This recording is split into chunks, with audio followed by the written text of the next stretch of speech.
manni hidhaa kan Oromoo waan ta'eef bakka Oromoonni hin jiru. Gidaara kutaalee hundumaa keessa seentee yoo ilaalte egaa waan ittiin barreessan hin jiru, iskiriptoon yookaan wanni tokko tokko hin jiru. Waanuma argeetiin namni gidaararra yookaan girgiddaa irratti maqaa ofii barreeffata namni achi keessa jiru. Gaafa ol seentu naa laaltee gidaara hundumaa irratti maqaa Oromoo qofatu barreeffamee argita. Kan saba biraan argitu kan yoo argitee darbeeti kan namni biraa jiru malee maqaa Oromoo qofadha kan achirratti barreeffamee ati argitu. Namni meeqaa achi keessa akka ture hin argita. Isayyuu waan ittiin achirratti ittiin barreeffatu hin qabu. Achirratti maqaan barraa'ee argamuun immoo hagam akka inni ture fa'aa beeksisa. Maaliif yookaan mismaara wahii yookaan wayii tokko wayiiti barbaaddee ishiidhaaniiti kan achirratti barreessitu. Kun immoo guyyaa tokko lamatti torban takka lamatti kan barreeffamu miti. Turtii dhumti isaallee maqaa namoota achi keessa jiranillee wayii talaaltu manni sun manuma Oromooti. Manni hidhaa sunii kanuma Oromooti. Halkan maqaan namaa yoo waamame maqaan Oromoo doo waamanii dhageessaati. Guyyaallee yoo waamanii isuma argita. Namoota mana yaalaa dhaqan listi isaa yoo fuutee ilaalte Oromoo qofa argita.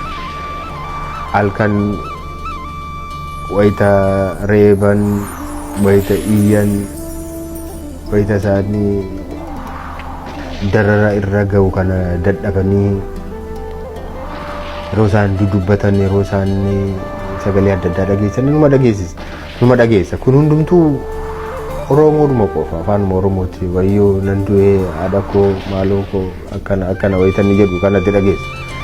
Kanaatiif manni suni manni lubbuun Oromoo meeqa qaamni ilmaan Oromoo meeqa keessatti badee jechuudhaaf ni danda'ama. Seenaadhuma keessatti yoo akka kanatti otoo yaadatameetii gaariidha.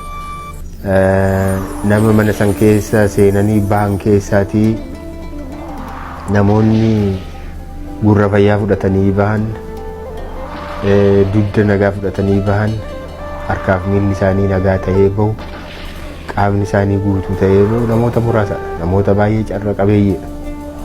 Namni meeqa dugdi isaa ol jedhee deemu, namoonni meeqa amma ijoolleen mana hidhaa keessatti yoo nama mana hidhaa seenee bahe yoo gaafatte amma ka gurri isaa dhaga'u nama muraasa.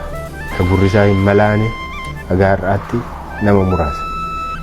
Kan akkuma sitti dugdi isaa ol jedhee deemu kan hin dandeenye ammallee taa'ullee kan hin dandeenye hedduutu jira. Kun ilmaan Oromoo.